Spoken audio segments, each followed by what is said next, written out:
Thank you so much, Donovan, to joining me on the Sami Parvez Show once again on our weekly live show. It's good to have you after a week. It seems like it has been a long time. It has been a long time, but I'm here, Sammy. I'm ready to go, ready to have fun, talk some politics. There's a lot to talk about. Uh, Yes. so So, much, too much. so how are you feeling after receiving 7 votes from Quebec? I've said it a couple times that there is growth that I am making. I had 6 votes in uh, Toronto St. Paul's. Now I'm at 7. So logically, the next one will be 8, then 9, then 10. And I think by my 7,000th, I'll be fighting for a position. So I feel pretty good. Those are 7 beautiful Quebecers that believed in me. Mhm. Yeah, and Liberal government lost their safe seat, which was expected, like based on the polls. And the longest ballot did better than last time, but it was below of my expectation. I thought might be you folks receive over 2,000 votes, particularly you could receive over 1,000 votes, as there were 11,000 votes in advance vote, like, but it seems like it's still the psychology is there, like people are just keep voting too powerful parties, just NDP, no, liberal or conservative, and also like NDP and Bloc Québécois with respect to Quebec by-election, So, but despite that, you folks did very well, and Liberal lost, NDP won in Winnipeg. But Prime Minister Justin Trudeau would still like is keep saying that he will stay until the next election. So, what's your take after the by-election results?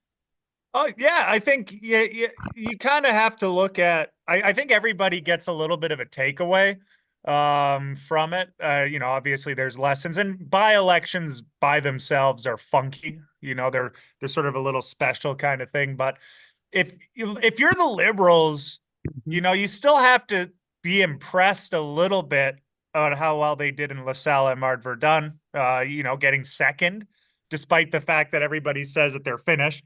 They managed to hold a little bit. So if you're Trudeau and the Liberals, you can at least say, hey, these urban metro pockets are still standing by us a little bit. But of course, last time they won that by over double digits, which is still not good. But they still have that support. So yeah, I think if you're the NDP, you have to feel somewhat good that your support's remaining fairly firm. In Elmwood, Transcona out in Winnipeg, I think they only dropped by like 1% from their vote from versus last election there. So they're doing pretty well. And they're maintaining it, which is good. They're not bleeding it like the liberals are. Though, of course, you want to expand it. But if you're Singh, you might want to focus on that, those safe ridings and keep them safe. And if you're the conservatives, I think you got to look at it as a solid turnout altogether. You viably challenged a safe Winnipeg NDP riding, and even in Quebec, in the metro of the hard urban of Montreal, you still turned out. You had growth. Um, you don't win them all, Sammy. You won't win every single seat in riding. There's no way you're going to win every single thing. It's like baseball. You play almost 200 games a season, you're going to lose some. So I think you can't sit down. But the fact that also the TrueAnon weird, hard liberal sycophants are also being like, you didn't win it, I think is also a sign that you're doing quite well. So, um, yeah, I think it turned out about the way that everybody was expecting, except, I said the Liberals did, I think, overperformed in LaSalle and Mart Verdun. They were within that striking distance. So, you got to sort of at least feel a bit good about that. And yeah, I don't think Justin Trudeau's going to step down. I think he's going to fly this plane until it crashes and he'll say that I was the captain. And I Mm-hmm. think that that's kind of what it's going to be, unfortunately. If you're the Liberals, I think you would want somebody different. You saw that boost that Kamala Harris gave to the Democrats. When all of a sudden you just have a new face, it feels good. It feels better. Um, and it's something different. Is it going to fix it? Probably not. Is it going to solve every issue? No, more than likely not. But at the very least, it's something different, and you can kind of grasp for that. But I think the way that Trudeau's been talking, he says, "I'm not going to step down. I'm not going to step down. I'm not going to step down." I don't see him stepping down. Mm-hmm. Yeah, it seems like we won't see it is going to step down. And yesterday I heard on the Sami Parvez show, Brian Buffoni from Toronto Sun, he also said that he is Trudeau is not going to resign at all because he is committed to stay on. And it seems like, and also Brian Buffoni also praised longest ballot. He said he loved like writing stories on it, and they are doing a pretty good job. And he also talked about Sebastian and Rhinostro Party, so it seems like you guys are doing a phenomenal job. But the government is now trying to make change these rules and restrict people running such a long ballot. Do you think would anything happen in terms of that? Well, what I've been hearing is that they want to have it so that it's one address per signature, Mhm, which is I think they don't realize how bad that could be mhm, because all it would take, like it's sort of like you're dealing with it's like you're dealing with a mosquito in the house with a sledgehammer. mhm, Like there's simple ways that you could fix this. If you want to say it's fixing, if it's a problem to have too many people that are running. Sorry that we want to give choices. Sorry, the unelected senators are upset that the poors and the average Canadian are working towards something really good. But like to all it takes, it's really dangerous to have that because you can get these signatures before the writ drops, right? You mhm, can sit down and you can go and get the signatures. What's stopping somebody from getting this would be electoral, this could be considered electoral interference. What's stopping somebody from getting 20,000 signatures from 20,000 different homes?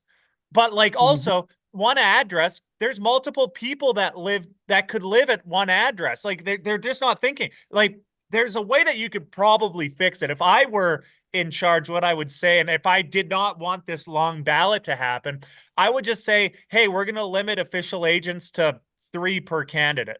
And that just puts a little barrier in front. Will the long ballot happen? Certainly, there will probably be some people that would volunteer, but you'd Thomas and Kieran would run or would be official agents. That'd be 6 candidates. mhm, You would need to get another 27 people to break to get to that 100, right? And so mhm, then you can at least say that that's something that could get in the way. But like to sit down and like their logic's stupid. And it's just these bureaucrats that haven't lived a life that hasn't been, spoon fed to them. It's mhm, tiring. To be brutally honest, Sammy, I don't think they're gonna. I think it's a lot of bluster mhm, um, from these unelected officials that live in their ivory towers and make 6-figure salaries by just sitting on their keister, working 130 days a year. Oh no, I'm a senator. Give me a break. I think it's not going to really go anywhere. I think they'll sit down and say it, and then people will continue on. mhm, That's my gathering, my feeling from it. And if they do change it, get ready for the long ballot to get 20,000 signatures from 20,000 houses, I guess, because this is a stupid solution. And then you'll be shocked when the conservatives are struggling to find people to get signatures. Like mhm, it's all silly. I don't think it makes a lot of sense. Uh, it's also in the general election they said that in the thing in the general election they get 21 candidates, heaven forbid, despite the fact when I ran in Edmonton Strathcona back in 2015 mhm, we had like 11 people running. It's a university area, and you're going to have some quirky folks. We had a Marxist Leninist, the Pirate Party. We had me. We had Green, NDP, liberal, conservative, I think Christian Heritage. Like, and then there was like, I think, an independent. Like, we almost had double digits. Are they not allowed to run? Like, it doesn't make sense. And that's why I think it's all bluster. And then when it really comes to doing it, they're not going to do anything. Mhm. Yeah, it seems like I don't know, like what are they doing? Like you keep talking about democracy. Then this is how democracy works.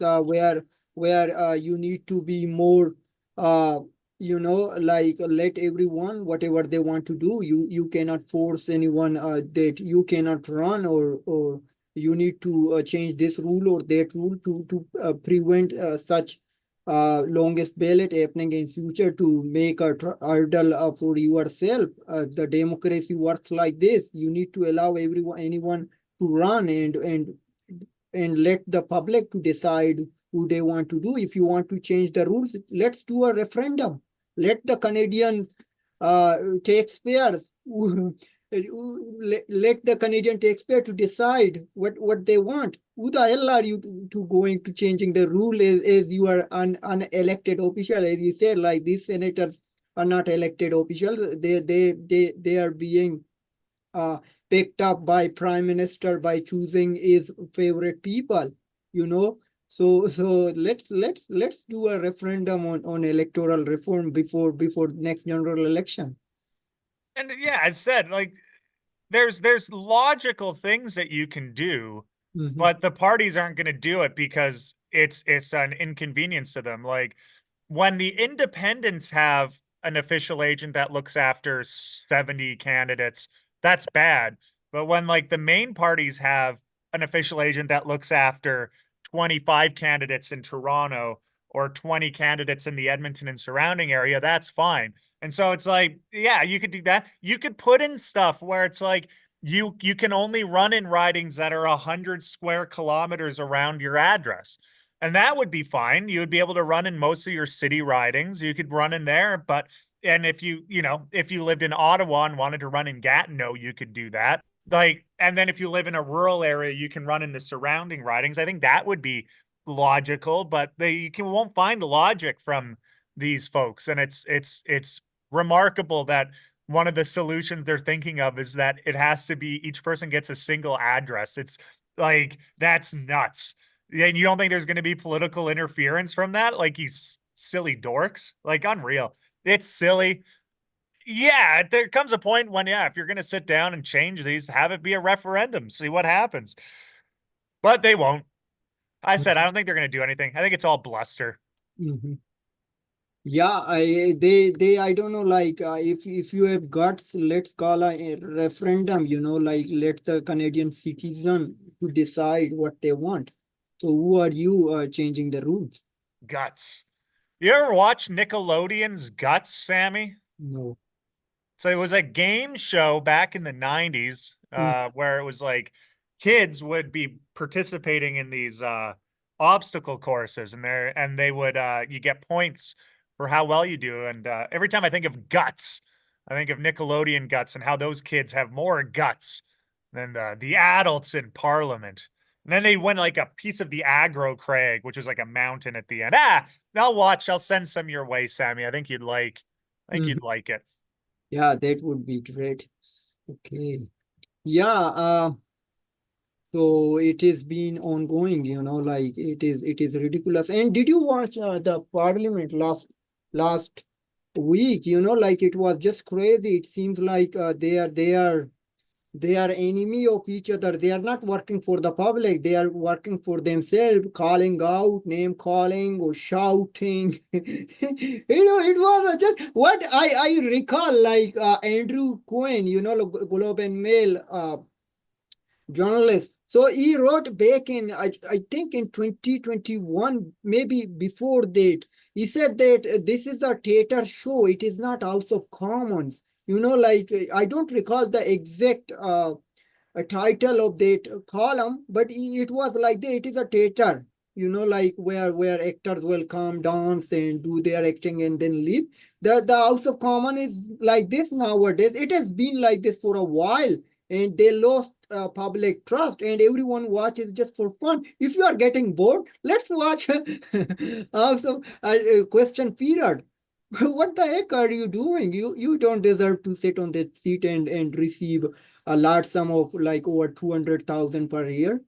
Well, it's and like, well, I love the Craig Fergus, the speaker's confusion when Pierre went after the NDP, Mhm. went after Singh, which is like that doesn't happen because you're supposed to ask the government, and he stands up and he starts tearing into Singh, who's on the same side Yeah. as him because you're the opposition, and he was just like, this is it is, it's very similar to like the Jerry Springer show. It's like Mhm. very reality TV, people throwing, you're expecting chairs to be thrown. It's like pro wrestling almost. And I honestly, Sammy, I almost think that like if you're a politician, you should get 2 terms. Mhm. And if you feel like you could do a third one, you get euthanized at the end of your third one. Mhm. If you Yes. feel really strong that you're like, I'm going to give my life to this, then you Mhm. get killed after your third term. And I think that you'd see those that are really committed to it. And I think you'd see, hey, first off, a lot of turnover, which I actually think would be good. I don't think if you're a politician that served for over 20 years, it's weird. I think it's weird that you would sort of sit down and keep doing that. And then we're shocked that there's, lobbyists and all backroom deals and, oh, I've been around for so long, et cetera, et cetera.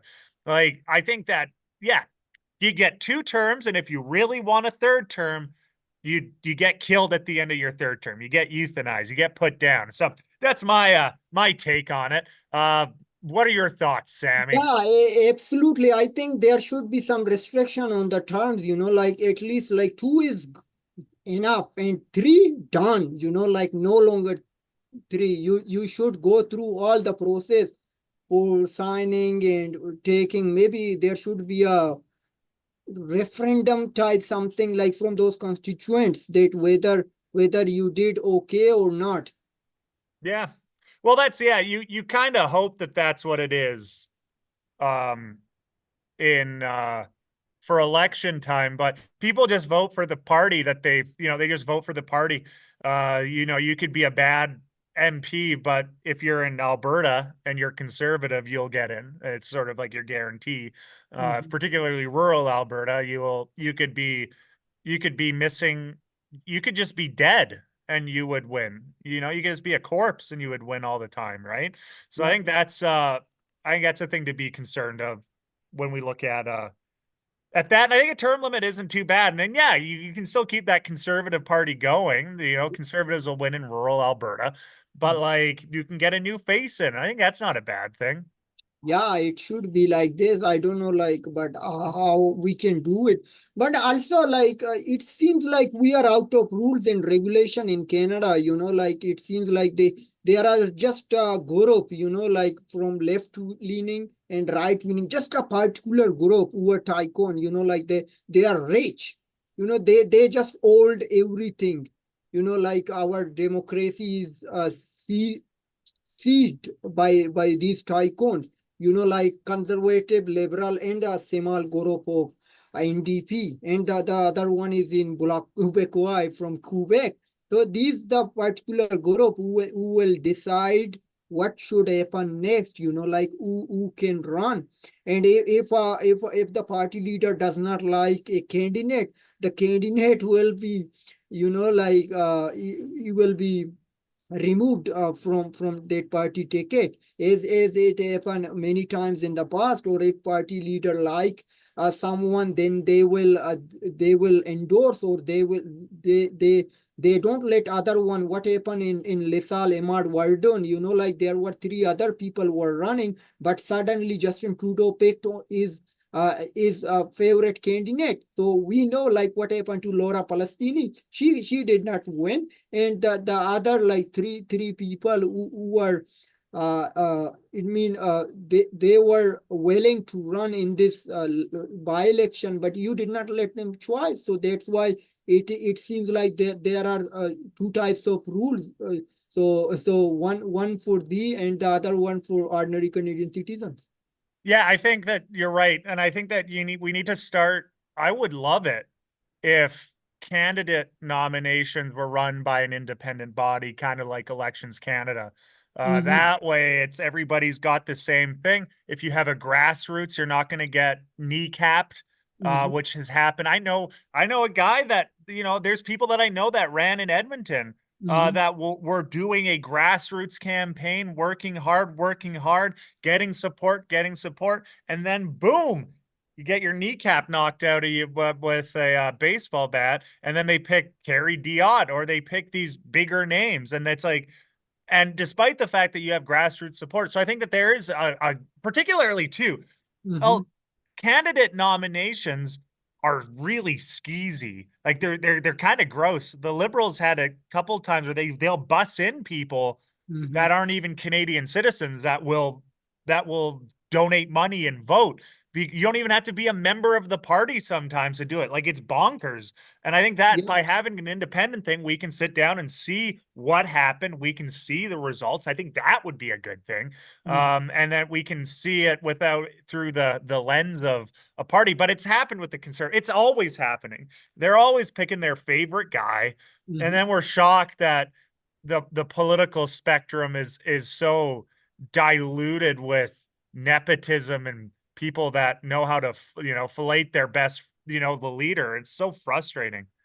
Yeah, and the busing, like Andong in it was in Toronto, right? I think so. Yeah, it was one of the but it was still, yeah, just sort of bringing in all these nationalists, and it's not to sit down and say the other parties are innocent from this. I Yeah. guarantee you that there's other parties that'll be bringing in people from rural areas if you want to get a real conservative or push that number up. It's you're always going to have it. It's gross. Mm-hmm. Yeah, and but see, like the MP, the guy Don Eng is still sitting MP, is receiving taxpayer money. We know that there were foreign interference. Chinese communist regime pressured its citizen vote for this guy and nominate him. He got nominated. He won because everyone knew that it is a safe seat for the liberal. If this guy would get the nomination, so he would be the next MP. So it happened, but we don't see any rules. We are out of rules. It seems like these elected officials are, I would say, out of touch. Like they won't face any consequences. Though whatever they would do, they broke any rules. Like what happened in Calgary, like sitting liberal MP George Hall. He stole a campaign player, but still he is MP. And he just faced a $500 fine, maybe what he pays from taxpayers' money. So what Yeah. the hell is going on? Well, no, yeah, they're out of touch. I mean, you're in that echo chamber no matter what. Like I think all the politicians, if you were to ask them like just regular questions, like, "Hey, how was COVID for you?" And Mm-hmm. they'll sit down and say, "Well, I got paid. Like I was safe. I had everything looked after. I did all this stuff at home. I did this. Me, I lost my job. I had to sit down and try to make that work. Lots of Canadians did. It wasn't a good time, but like these politicians genuinely have no idea what Mm-hmm. the average person went through in 2020. But they sit down, or all of them have family doctors, all of them have everything looked after, all of them have like decent mortgages. You get paid $40,000 just to move, which is crazy. Like they don't understand like the actual struggles. They'll say it. Mm-hmm. All of them will. Pierre Poilievre will sit down and say that, oh, Canadians are going to a food bank, Mm-hmm. but like he's never experienced it. That Mm-hmm. dude's been a politician for 20. Any career politicians never experience what a regular person has. And that frustrates me. And so we're Mm-hmm. shocked. Yeah, oh, they're out of touch. Yeah, all of them are. It's gross. It's frustrating. This is why perhaps having the 2-year thing and then you have to get a job again. but Mm-hmm. not a lobbyist job like they always get. Because that's what always happens, right, Sammy? The Yeah, politician finishes their time and then they end up working in a lobbying firm where yeah, they get yeah, yeah. everything paid for. They get to Mm-hmm. fly all over the place. They get everything. They don't know. Very few politicians actually go back to their old job, Mm-hmm. right? Very few politicians go back to being a lawyer. I'm going Mm-hmm. to go back to doing this. No, you end up getting a nice check where you get to fly around and Mm-hmm. get your hotel rooms looked after, and then you defend a thing. It's gross. I don't like that. That's Mm-hmm. why I think 2 years and then you can't be a lobbyist. You have to work, be a working man again, experience that, start a business, struggle, and be like, oh God, life is hard. Be like, yeah, isn't it? Isn't it? Ah, Yeah.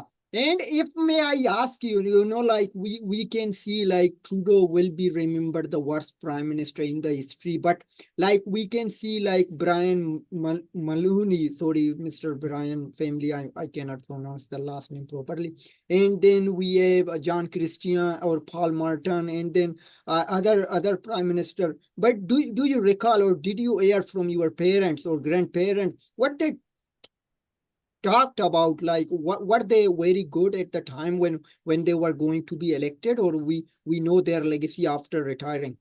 let me be clear here. I don't think Trudeau's going to be the worst prime minister of all time. It's that thing that happens when it's regency by like we're so close to him and things are rough. I don't think you're going to be able to say like I would say somebody like was it Mackenzie Bowell Bowl back in like the early 19 late 1800s. Like you have people that didn't want to be prime minister that sucked and then they screwed up everything. Like Trudeau, you don't win multiple elections by being bad. Mhm. You know, there's a lot of one-term things. Now, what I will say is that Mulroney had momentum going, but it was one of those things where people get tired of political parties. I grew up in the time of Jean Chrétien, and people seemed to like him fairly well. Martin was fine, and then people got tired of it, and then they boot them out. That's sort of the way it goes. And then as time Mhm. goes on, people look back and they go, "Oh, Paul Martin wasn't too bad. He's kind of just forgettable." But I said I don't think you can really say for certain. You know, when Pierre Trudeau lost in the 80s, everyone said this is the worst prime minister of all time. And then Mhm. as time has gone on, people are like, ah, he was fine. Like, you know, like though some will say that he is the worst, you're always Mhm. going to have people that'll say that. You'll have some people that say Brian Mulroney is the worst prime minister of all time. He got us into NAFTA. We lost Canadian identity. Da, da, da, da, da, da, da, da, da, da. Mhm. And then average people will go, he was fine. Like, I honestly think that that's until like we find out that Justin Trudeau is sacrificing babies Mhm. to like a Satan, like we'd be like, okay, that's probably the worst prime minister of all time. And I Mhm. think people will stop and look back and be like, well, there's a couple things that he did right out of 2015 that were pretty good and Mhm. all that. I think as time makes the heart grow fonder, Sammy. And then whoever comes in, Pierre will then people will say is the worst prime minister of all time, possibly, and then we keep on. The cycle continues. Mhm. As said, you're gonna have people that'll say that this is the worst person of all time, but I don't Mhm. know. I think Sir Mackenzie Bowles still wins. Mhm. He screwed up the schools question. To fumble as much as Bull did is remarkable. And then he just stepped away when there was like a week or like a month to go before the election, said, I can't do this, and just gave up. So yeah, people absence makes the heart grow fonder. People said Harper was the worst prime minister of all time when he lost in 2015, and now people are like, he was fine. I think Yeah. Justin Trudeau, Yeah. whilst I think people will not like him, I think he's not going to be remembered super fondly, but I think when people say the worst of all time, I think they're going to pull the reins back a little bit. Mhm. Yeah, yeah, it means we know him like right now in the present time. So maybe no one likes him, but near in the future, more another like terrible prime minister comes up. So they say, oh, Trudeau was better than him. He was better. Yeah, 100%. That's what's going to happen. I guarantee you, Sammy, there's going to be someone way worse. And then we're going to sit down and be like, you know, yeah, Trudeau kind of screwed the GDP a little bit with his migration policy, but he made weed legal. So, Mhm. that's could be worse. Mhm. But do you think any prime minister and or any government near future would ban the cannabis? No, no, no, no. No, no, no. Even I'm barring a Christian Heritage Party majority, I don't think that's going to happen. I think the conservative, it's the box has been open, the market is regulating. There was that big boom. I know that, you know, just in Grand Prairie, there's like weed shops on every corner with near every liquor store, and now Mhm. they're starting to pull back a little bit. And I think we're finding that equilibrium. But Mhm. no, I don't think there's no way. That would be insane. I would eat my shoe, Sammy. I would take this shoe and Mhm. I would eat it if I outside of the Christian Heritage Party, if the conservatives ban weed, I will, no joke, Sammy, I will boil and eat this shoe. There's no way they're going to sit down and ban it. If they do, I will be flabbergasted. Mhm. But let's talk a little bit about this cannabis, you know. But I heard like last time there was a news report. I don't know from where I heard that in the black market it is still cheaper than regulated market or regulated shops. Yep. Then but that's to be expected, right? It's the same thing. Like I know a guy, I live in rural Alberta, Sammy. I know a guy that can make moonshine and he just gives it away for free. The Hutterites make wine that's in Mhm. like plastic old liquor bottles. And you can get that for way cheaper than the liquor store, but people will go to the liquor store because it's, Yes. that there's some semblance of regulation attached to it. And plus, Mhm. it's just annoying trying to call somebody and being like, "Hey man, where are you at? You got to go," versus I'm on my way home, I can just stop at the store. Mhm. It's so I think it's a convenience thing. People are chill with it. Yeah, you can always get stuff cheaper, but Mhm. like I don't think that that's anything really massively shocking. Mhm. But what they're looking to legalize cocaine and what then some other drugs. What they willing to do it? I don't know. Like Well, if Portugal, if you're pure libertarian, you decriminalize all the drugs, and then you say good, because like Sammy, if I'm going to be honest with you, if crystal meth becomes legal tomorrow, are you going to do it? no. Right. And so like I think that that's the thing. I'm not going to do it. And there's that libertarian mindset that says that's fine. We can legalize and decriminalize everything and Mhm. then people can just do whatever they want. Mhm. Which, but then I'm like, well, fentanyl is a thing and that's but like if the government, there's a whole bunch of yes and no's and all that stuff. I don't know if they were going to legalize cocaine. Mhm. It's this isn't like Miami in the 1980s. That'd be pretty crazy if Trudeau ran on that. But yeah, if they decide to, I don't know. We'll see. But I think weed's the safe bet. You might see, I don't know. There's stores in Vancouver that sell hallucinogens like magic mushrooms that you can Wow. like walk into and they sell that, which is Mhm. I think illegal still, but in Toronto they have it. Mhm. Vancouver, you just walk in and you buy it. It seems illegal, but people tend to turn a blind eye. Oh. But I don't know. I don't know. Mhm. Yeah, but did this legalizing marijuana played a huge role for Trudeau got elected? I don't think it was huge. I think it was one of those things where people get tired of having the same prime minister all the time, right? Like Mhm. Stephen Harper was in power for almost 10 years. People get tired of it. They want someone different. Trudeau is young and hip, and he's talking about all these promises that seemed really nice. And he followed through on a couple of them. He ignored stuff like electoral reform. But I don't think it was like the key reason that he won. Because if that was the case, then the marijuana party would have done better most of the time. Mhm. I think he was just sort of a different.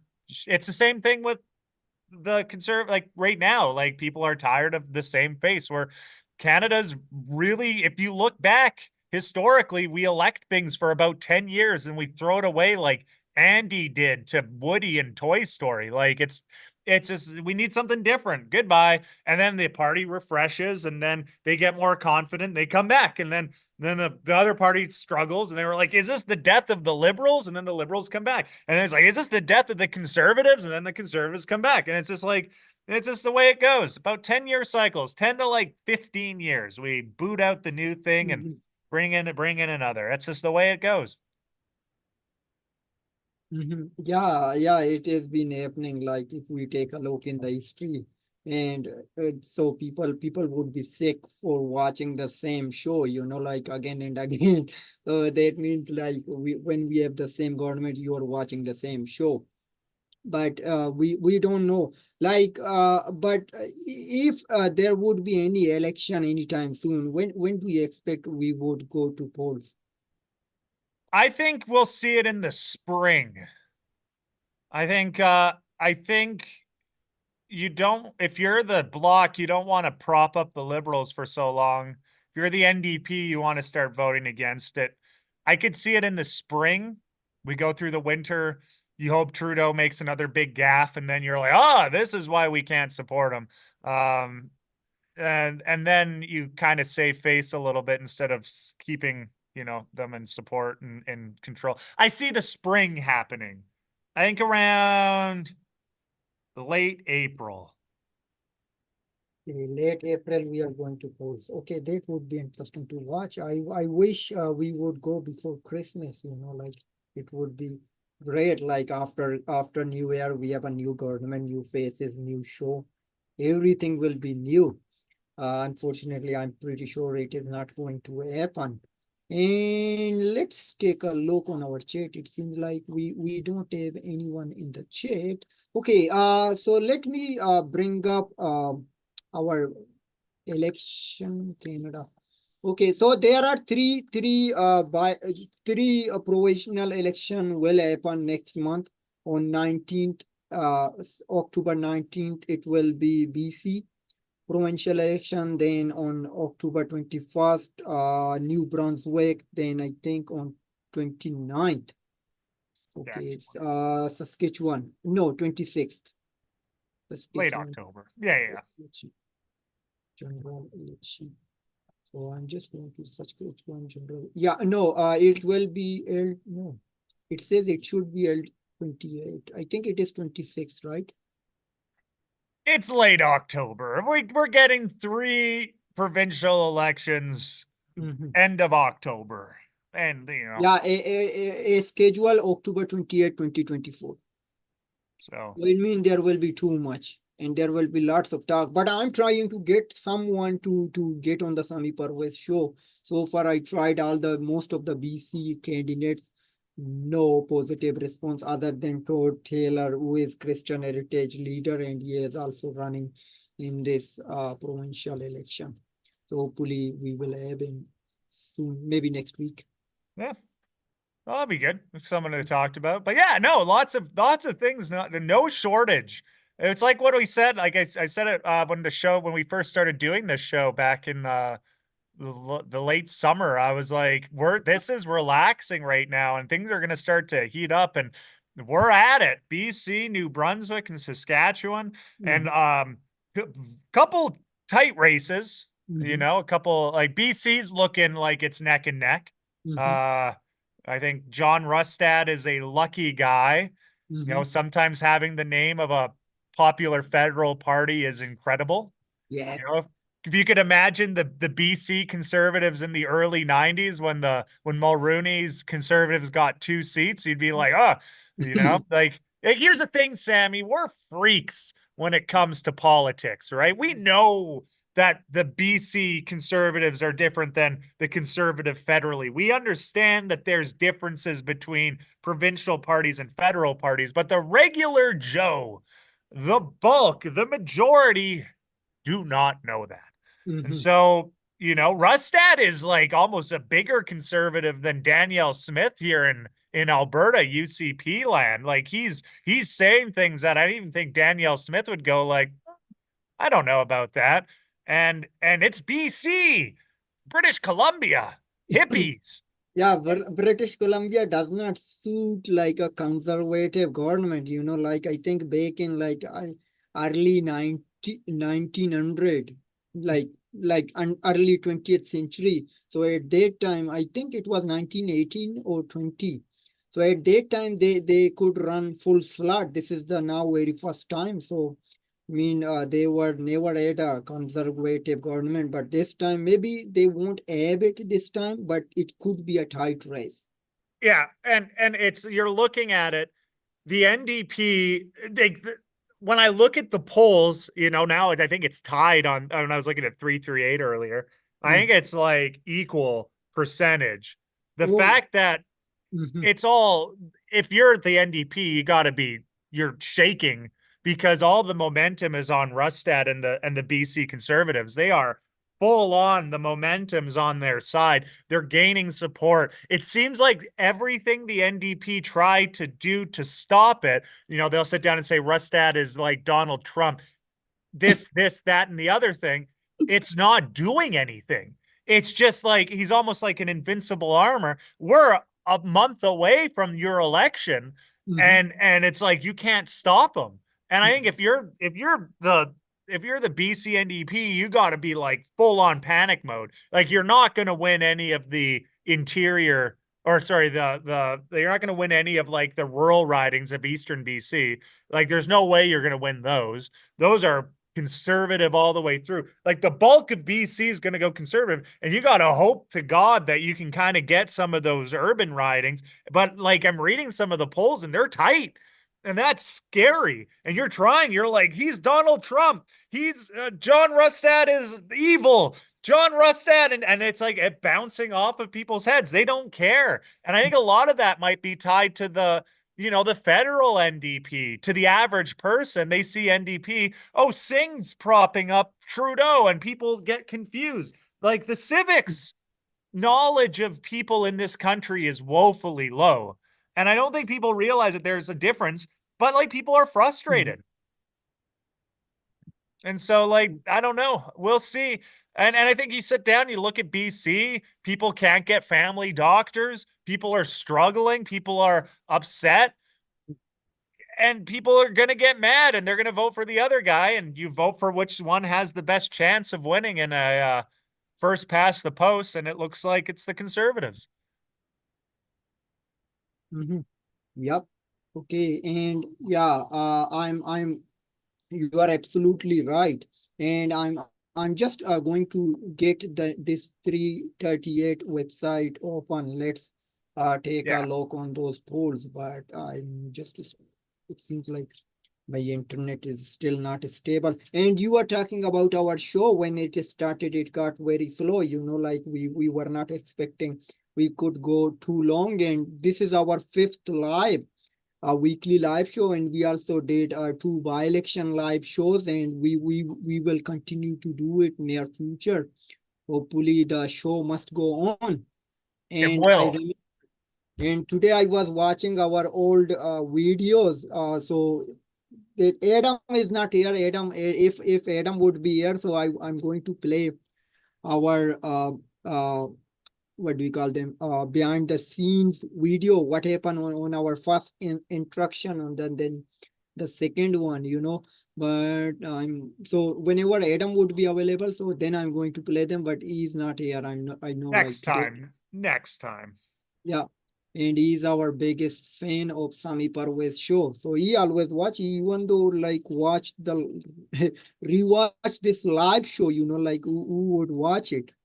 So yeah.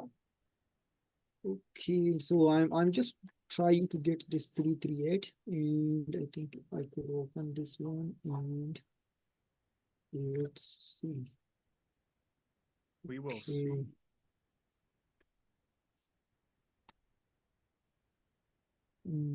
Yeah, there you go. The 338. So it is slow. I don't know what happened. I'm just trying to get it. You got this. I'm cheering on your internet. Mhm. Your internet can do it.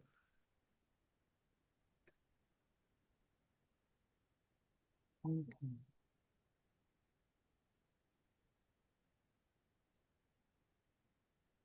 Bum, bum, Eh, bum.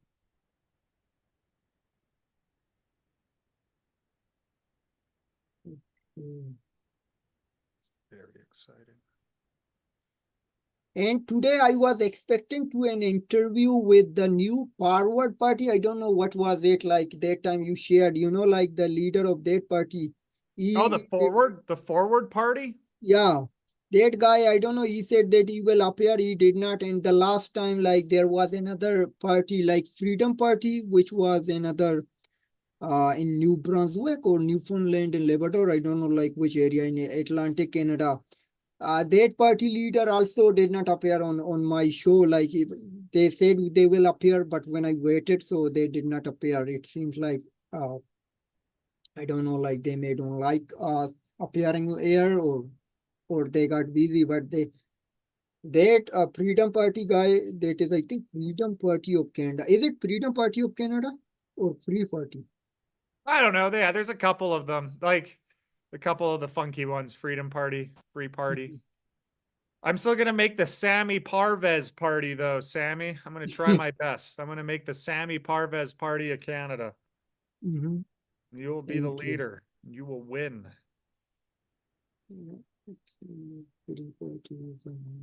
Bring that into reality.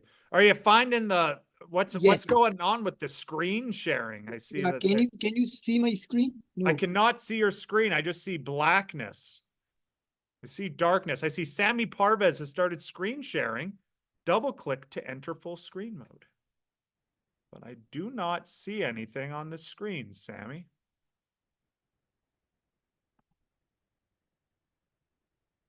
I'm watching the live stream and all I see is darkness. Just the dark. Might have to set up my flute. Maybe I will. Well, it's just me, baby. Sammy's gone bye-bye. Hello, everybody. Hope you're doing well. Anybody commenting? No comments, no com. That is correct. It looks like it is just me now, keeping this boat afloat. How's everyone doing this fine day? Anybody good? Everybody good? So, yeah, maybe I should set up my flute. It's about that time. It's the flute time. Set that up. Everybody wants to hear a flute. But yeah, 7 votes last election. I think I'm gonna do better. I think you're gonna see some growth occur. So thank you again for watching this wonderful show as we get the technical difficulties all figured out. I don't really play the flute, I play more of my saxophone.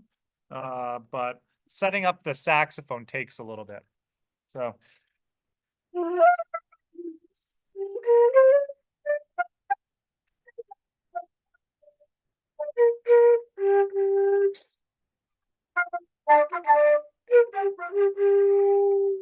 anyways, that's a little bit of my flute playing. I guess while Sammy hopefully comes back, if Sammy doesn't come back, we can talk. I can just talk to you a little bit more about you don't get flute in most of the most political shows, so pretty happy about that. Oh, I think Sammy has returned. Sammy returned. No comments. I played on Sammy. You're back. Yeah, I don't know like what happened. Now I need to confirm if it is still going live. I think it is. Is it? I was watching myself play flute. Mm-hmm. I'm Yeah, just I don't know like what happened. Like internet got slowed. Maybe that's why. maybe avoid screen sharing for right now. Mm-hmm. We can Okay. just talk and we'll sort it out. Perhaps I can figure out the proper ways of screen sharing. Mm-hmm. Yeah, And you then can do it. but we'll do that. We'll figure that out later. We'll do some tests. I think Mm-hmm. that'll be a way to go. We can do a test sometime this week. Yeah. But anyways, yeah, for BC, it's going to be tight. I think Mm-hmm. with British Columbia, we'll have it. I think it'll be. I think it's going to be a conservative minority, Mm-hmm. and I think that'll be where it's at. Are you sharing the screen again, Sammy? Yeah, now it is working. Oh, let's be careful. Okay, thank Yeah. God. I'm nervous, Sammy. I get No, nervous when you screen share. no. Now can you see my screen? I can see your screen, Sammy. Yeah, Yes. okay, there we go, our BC polls. Okay, 338, not mine. 338 Canada. Professor Plep Fournier. Okay, so now we have like this popular vote projection. So Yeah. tight. Yeah, as you said, it is tight, like 44, 44. And then the green, if anything, the green might bleed a little bit of support because people are frustrated with the BC NDP, and you're going to have that possibly come into effect too, right? And Yeah. then people talk about how fun first past the post is. You have to vote against your conscience, which is irritating. And yeah, it'll be I think I could see it. The momentum's on John Rostad's side. He can say pretty much anything and nobody cares. Mhm. And I think he'll end up I think he's going to get a minority. I think he's going to get like just under the threshold. I think he's going to get probably like 43 seats, 44 seats, Mhm. 45, 46. I think he'll get 46 seats. Yeah, it is between 34 to 54, but maybe he would receive more votes if Green perform better, take some votes from NGP. So then Conservative would perform better, so it would be crucial to watch this by election, this general election, general election. So this is popular vote projection, seat projection. Now Yeah, odds of winning the most seats. So see, like back in 2024 early, like at this 100%. Yeah, time they yeah. started falling down, like back in May 2024. Then they went down. Now they are at 63%, but still Getting they close. It said the momentum's on their side. Sorry, I forgot that I keep forgetting that BC United's not a thing. I was like, it's gonna be a minority, it's gonna be split, but BC United's dead. So Mhm. I think it's gonna be like BC Conservatives are gonna get 46 seats. Okay, you think And the NDP, well, let's be whichever, yeah, just below. I think it's gonna be a minority. It's gonna be tight. It's gonna be close. But yeah, this is nuts. And I think that, yeah, you kind of just have to look at it this way. Sorry, I keep forgetting, said BC United no longer exists. They're not running any candidates because of yeah, Kevin Falcon. mhm. But some candidates are running as an independent. So let's wait and watch. So what would happen with those candidates? But yeah, I think that's kind of what you see with BC. The momentum seems to be on Conservative Party of British Columbia's side. I Mhm. think that they will, yeah, super duper slim minority Mhm. and go from there. Yeah. So yeah, BC. I think BC United. Yeah, it is. It just went down. Like they Oh came. no, because yeah, that was when he said we're not running anymore. Yeah. And So it is here. So the green. brilliance of Kevin Falcon. Unbelievable. But yeah, and then I guess if you want to talk briefly about New Brunswick. Yeah. Let's So jump to New Brunswick. so I was looking it up, Sammy. Mm-hmm. The last time New Brunswick had three consecutive governments was uh back in the late 80s and early 90s with Frank McKenna. Mm-hmm. Since then, it seems to be parties win two and then they lose, or they win one and they lose. So New Brunswick's kind of less stable than sort of the western provinces. And so I think it's gonna be tight.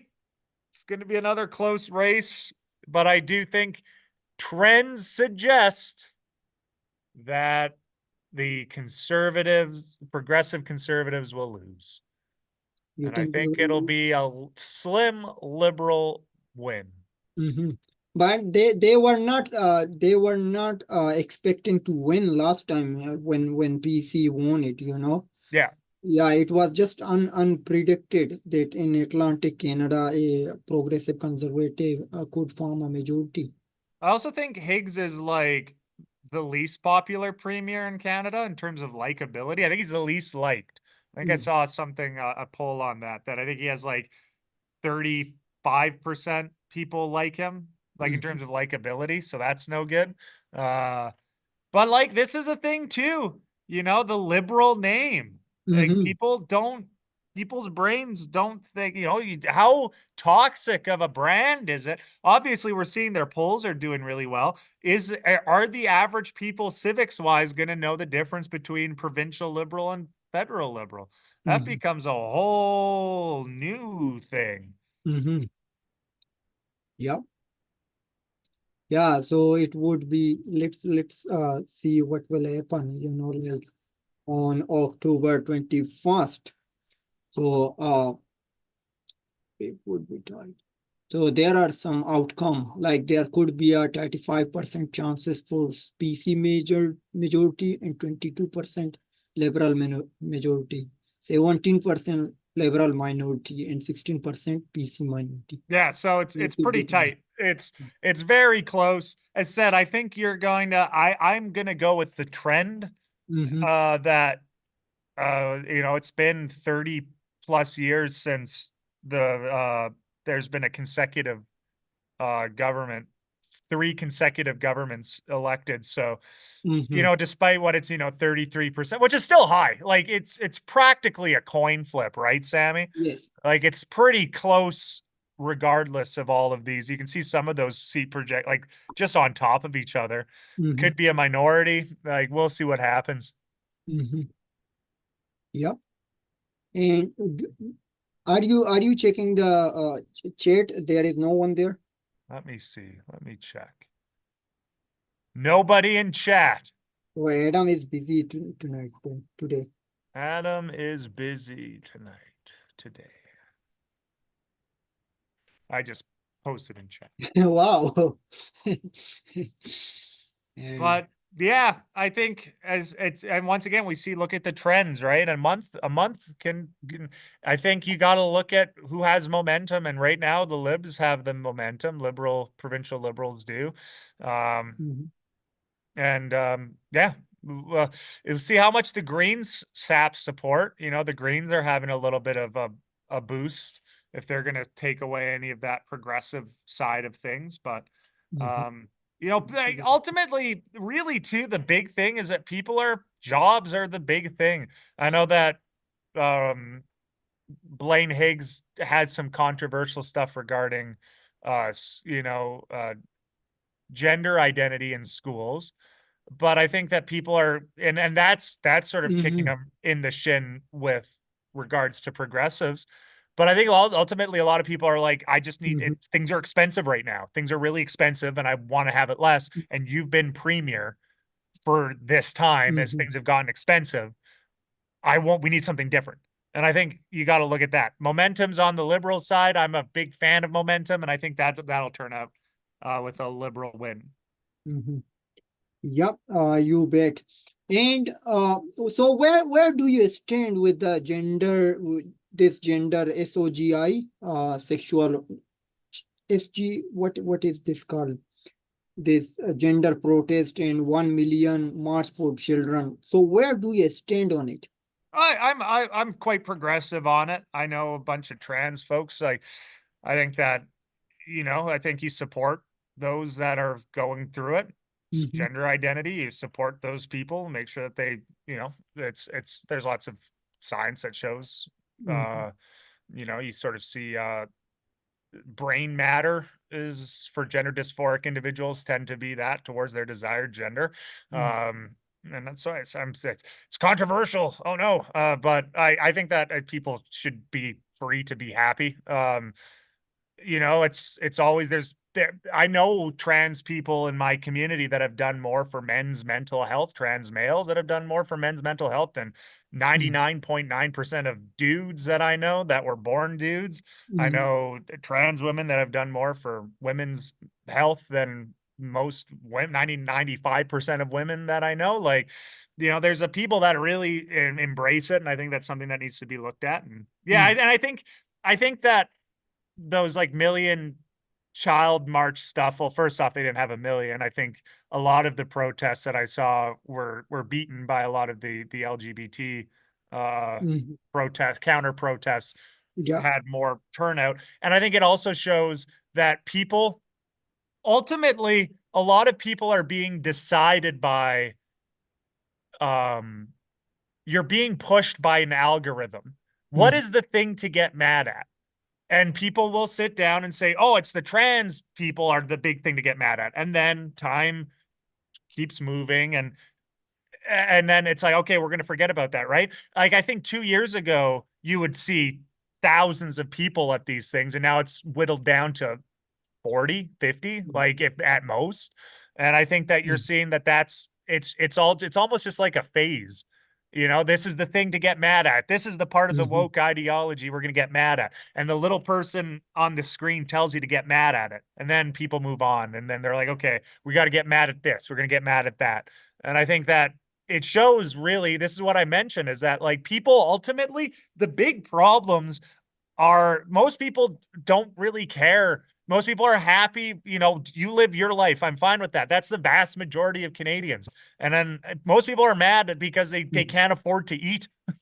I think ultimately when push comes to shove, if I have to go to a food bank, one of the, we're seeing food banks at their highest rate, people aren't really caring that much about ideology and sort of that stuff. Yes.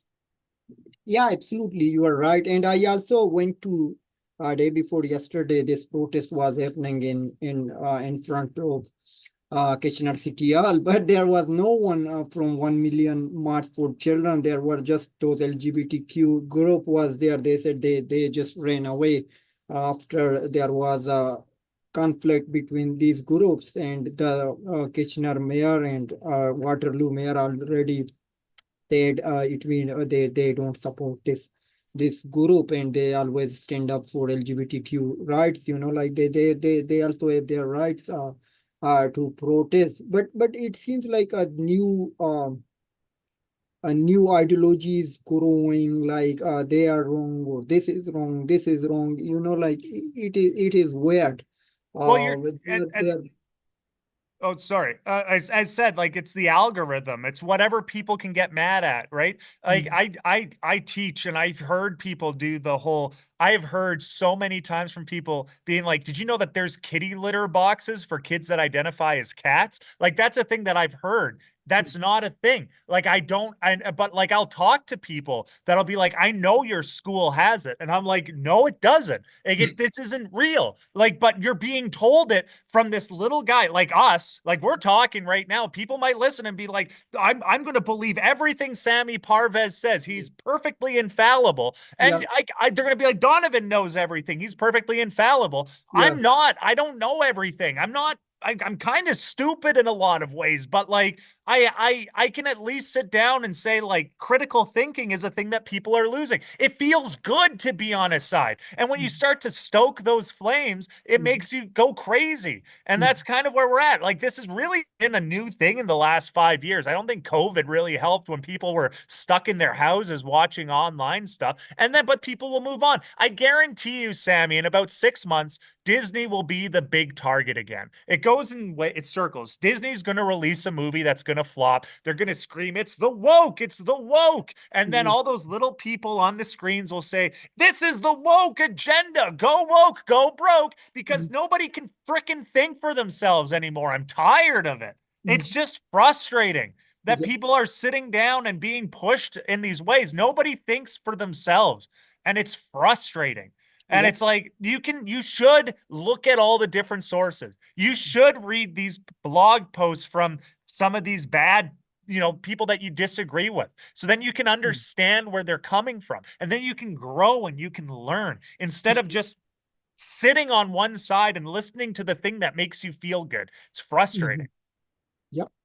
Yeah, you are absolutely right. And who would tell these folks that you should not be bounded by one media outlet or from one guy. You need to like research, as you said, like you learned from your teacher. Like always do research. If you hear from Sami, then you also need to check what Donovan says, what Adam says. Like what CBC says. You also need to check it with CTV or Global, and True like North. other media outlets too. Like you should not be dependent on one particular outlet. So then you will come to, but we have air like yesterday I had Brian said something very well, like he said that people does not need news. They need what they believe on that opinion. Like if I'm a conservative supporter. I don't want to air anything against a conservative.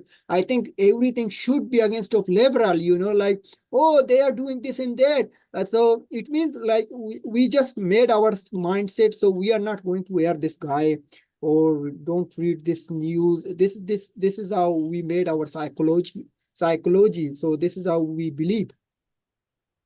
Yeah, and then the internet's made it way worse because you share the thing that makes you feel good, and then the algorithm says, "Oh, you really like that. Here's more." And then you just stay in your little safe zone. Like everybody, like, it's funny when I hear certain people say safe spaces are stupid when I'm like, your entire online is just nothing but a safe space. You're not being challenged. Nobody gets challenged by things. I there's a coworker that I have here that probably disagrees with about 80% of what I believe in. And Mhm, we'll sit down and we'll work out together. And then we'll sit down and mhm, jaw back and forth. And I know for a fact that he's never had to think on this stuff. Uh, and mhm, but it's good. And then he responds, and then I go, "Oh, I didn't read that. I'm going to read that." Like that's a good thing. And I think that that's dead because of this. The online has broken it. And I think that's, mhm, yeah, it's tragic. Like, what are we doing here now? It's everybody's like, you stick in what you're comfortable, eat your soup that tastes good, mhm, don't think about anything else, mhm, watch this thing, and then you get outraged. And it's like this is a common thing on both sides. It's that you this makes you mad. How dare they have kitty litter boxes in schools? That's disgusting. And then it's like how much of that's true? How much of that is just there to tick you off? And then I have to deal with this nonsense where I have to talk to people and it's too much. mhm. Yep. Okay. So Brian said something very good about this longest ballot. I'm just trying to find it out where he said. Then I can play it if you like. So did you watch it? So it was just posted today. Like, I didn't. I saw that it was going while I was coming on, so I'll give it a watch soon. But I will say very quickly, talk mhm, all the provincial ones, Saskatchewan. Uh mhm, it's did I saw that you showed it while I was ranting, but mhm, 338 Canada for the first time in over a decade has the NDP with a 2% chance of winning. They've always been out 0 to 1%, but they're mhm. there. They've done it, Sammy. They got to 2%. Uh, yeah, there'll probably be Like, another Saskatchewan party, but they've got momentum as well. Actually, the leader of the NDP has been doing quite well. Yeah, mhm, there it says, yeah, there we go. Like they're making some gains. yeah, Uh, you're 25. seeing a significant growth. Mhm. They're there, they're close. And I think that you just kind of keep on trucking, yeah, 2%. Let's 2%. There we go. Yeah, this should change should come. Like people are tired now with this Sask government, Sask party government for almost 2 decades. So let's get them out. Just people should get out and vote, vote, vote. They will be done.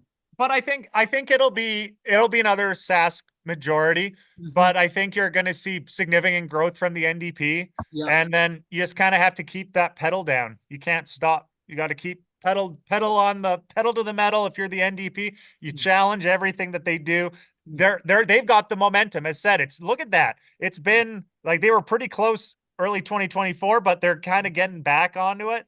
Mhm. Um, think about 2022. It was clearly Sask majority, and Mhm. now you're seeing the blend start to happen.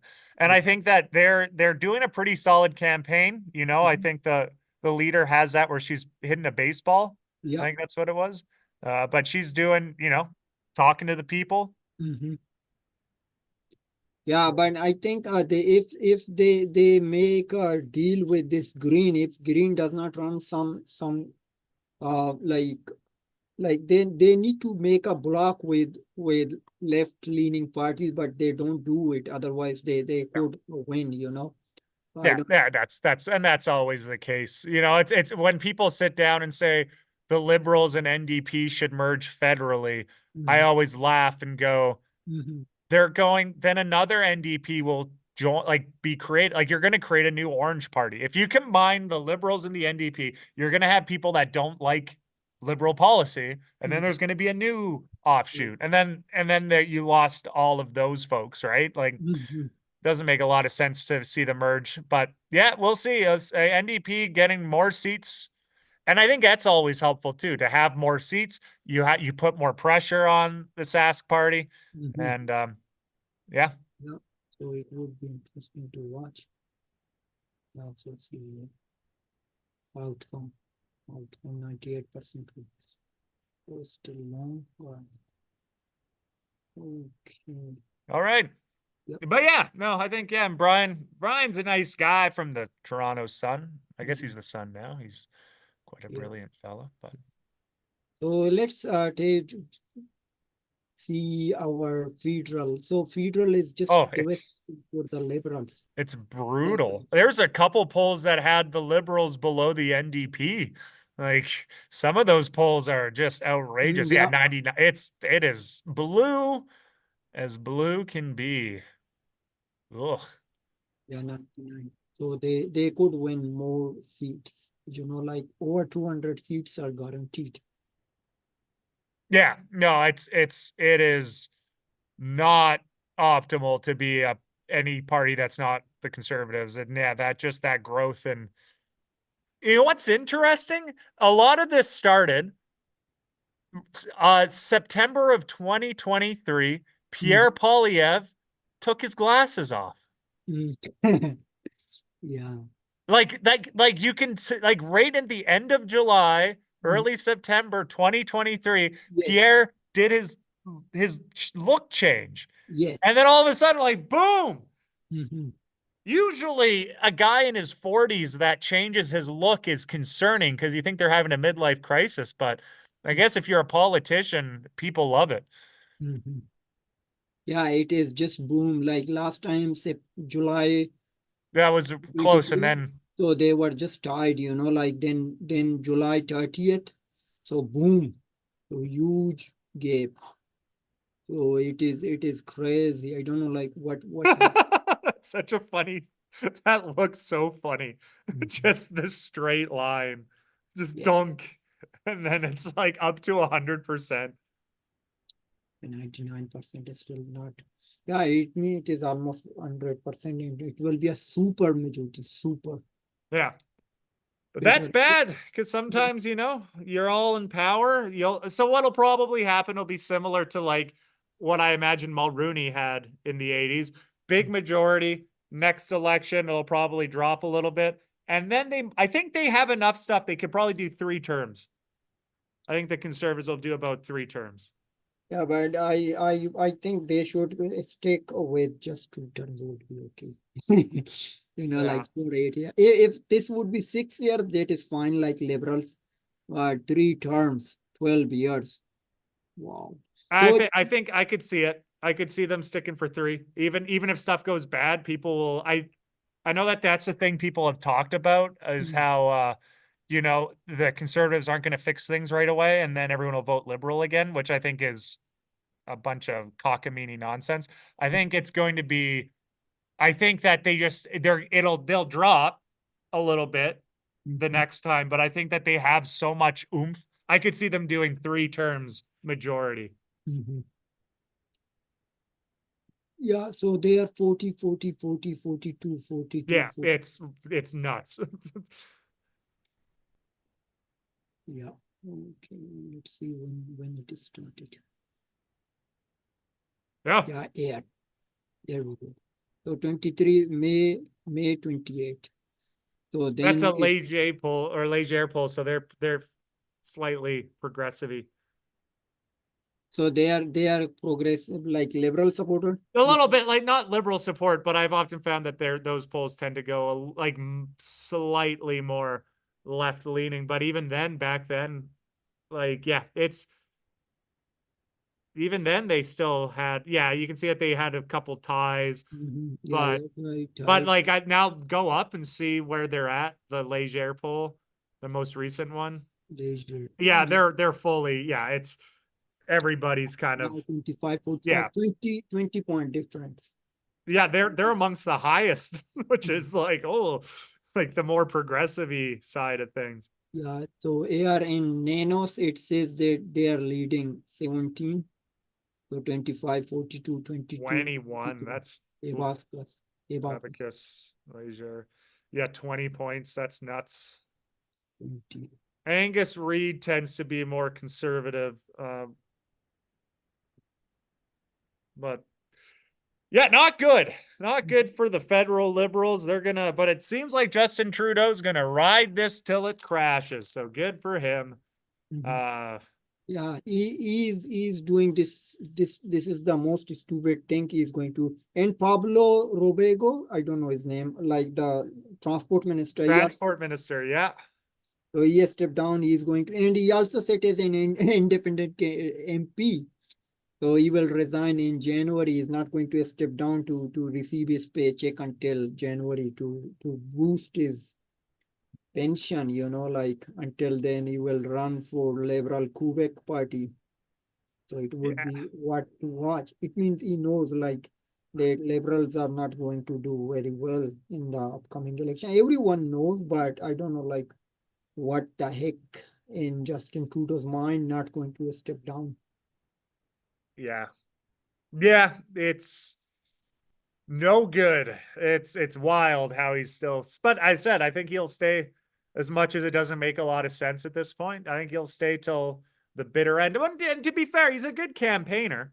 You know, Mhm. 2015, he was expected to get 70 seats and then ended up getting a majority, you know. So I think that you gotta hope if you're the liberals that he pulls a rabbit out of his butt, but I don't Mhm. think that's gonna happen. Yeah, and we don't expect any scandals from the Conservative Party anytime soon. It feels Pierre's got a pretty good. It's very similar to Stephen Harper. Mhm. Uh, how Harper had a grasp on what people would say are the weird far conservatives. Because Mhm. like what was his name? Arnold Viersen of Peace River Westlock, Yeah. sort of in this was talking about how he's, I'm pro-life. Mhm. I think that, we need to start looking at this Yeah. immediately. Pierre stomped that down. And I think that he's got a pretty good, similar to Harper had that as well, Mhm. sort of that similar grasp. Yeah. Yeah, so he is going to like grab on his party, like for quite a while. Then it would be what to watch how he is going to govern. Now, will it be the same liberal policies, or we would see some changes? But do you think like that he would make any changes in terms of accountability and foreign policies, foreign aid, and immigration, or we would see the same thing what's happening right now under Trudeau's administration? I think I should be brutally honest. His whole, like, good on Pierre. He's not really talked too much about policy. Like, he's very much, I am not Trudeau, Mhm. vote for me.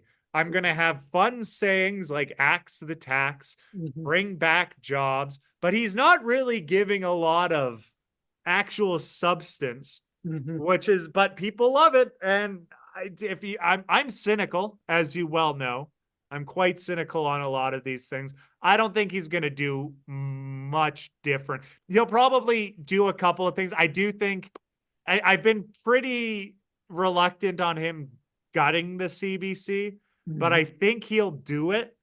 Um, which is kind of crappy because I actually quite like CBC radio. But I Mhm. think he's actually going to go through with that because that is um, symbolic Mhm. to somebody that is tearing down, we're destroying the bureaucracy. But outside of that, I don't think he's going to do much, a whole heck of a lot different. He'll probably give us small tax breaks. He'll probably have stuff in the first year that he'll change in a little bit, but I think everything else is going to be pretty much business as usual. Mhm. I don't think he's going to do too much with lobbying, despite him saying lobbyists are bad. I think it's just a lot of bluster and talk. Talk is cheap, Sammy. And Yes. I can sit down and I can say a lot of things, and I'm going to do this, that, and the other, and then I'm not going to do it. I think that's where it's going to be. Unfortunately, I think it would be nice to have some real change, like real substantial stuff, but I don't think he's gonna really do too much of that. Mhm. Yep. And let's wait and watch what he's going to say. But I'm just going to find what I so nobody's watching this our today's live, but I'm going That's to okay. This is how things grow, Sammy. We're gonna have and growing this is our pains. fifth live. And so I asked Brian about this longest ballot. So I need to know like which. Okay, Then we'll watch that and call it. We'll watch this and yeah, call it. so I'm going to share this screen.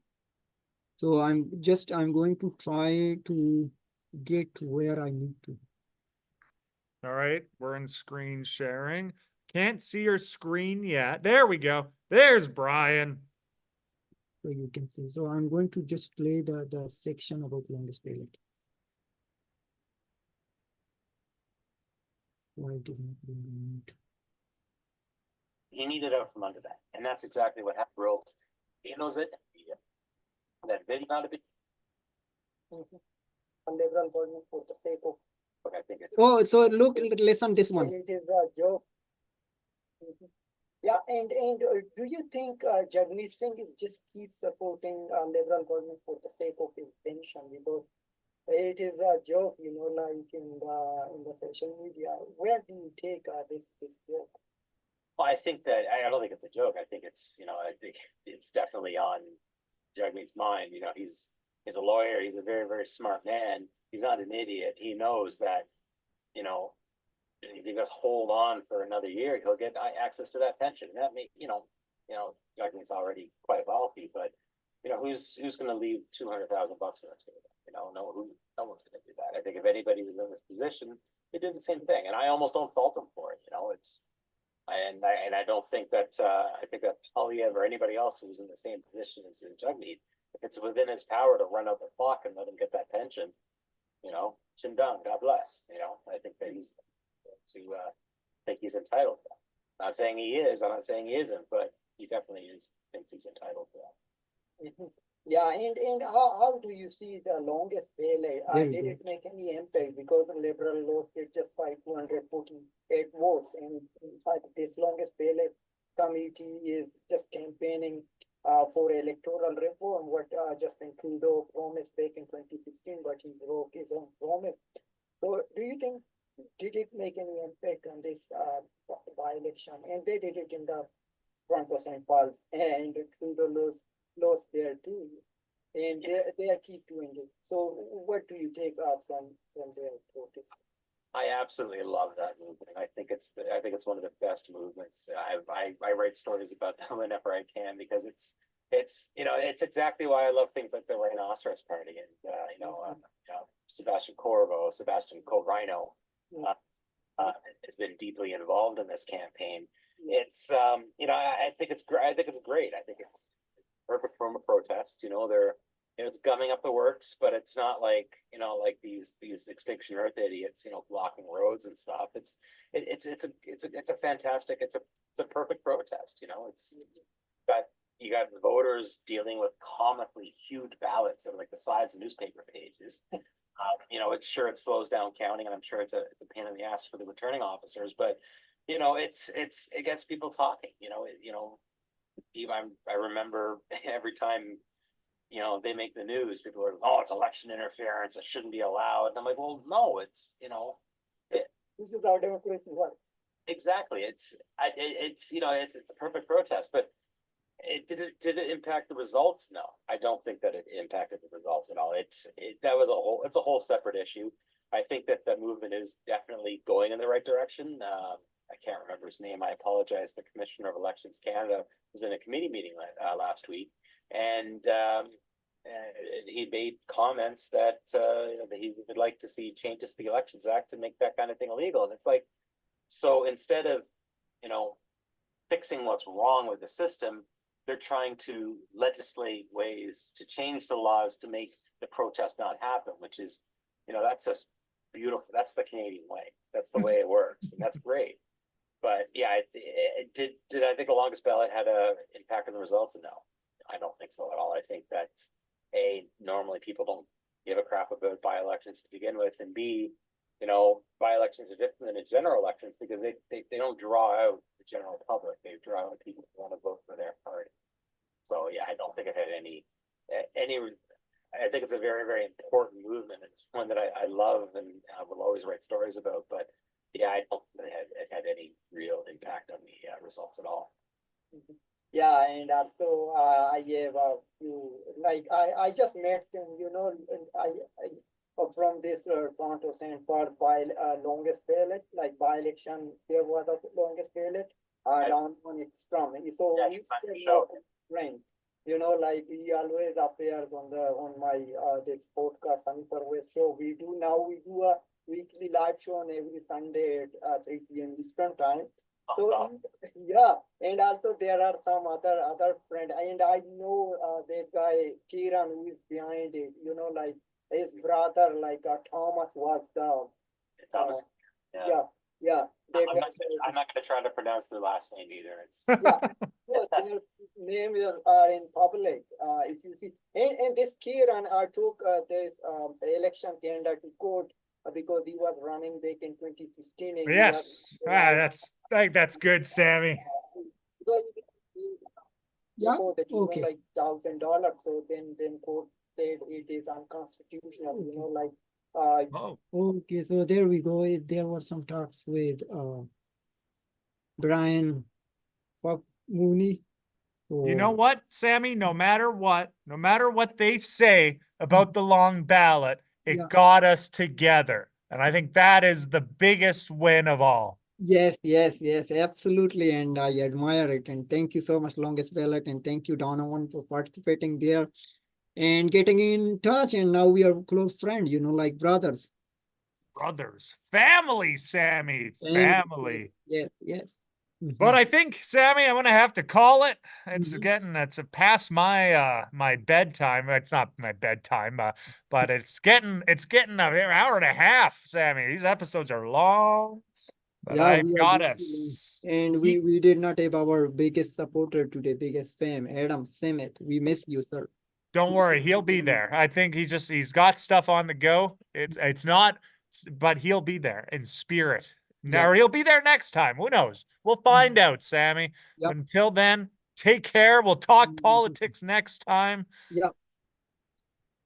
All that jazz. Okay, and please subscribe to our channel, Sami Parvez Show. And if you enjoy our videos on the Sami Parvez Show, please consider supporting us with a donation via Interact e-transfer, samiparvez@gmail.com. And thank you for your support. And thank you very much. Thank you, Donovan. And Thank take you. care. Goodbye.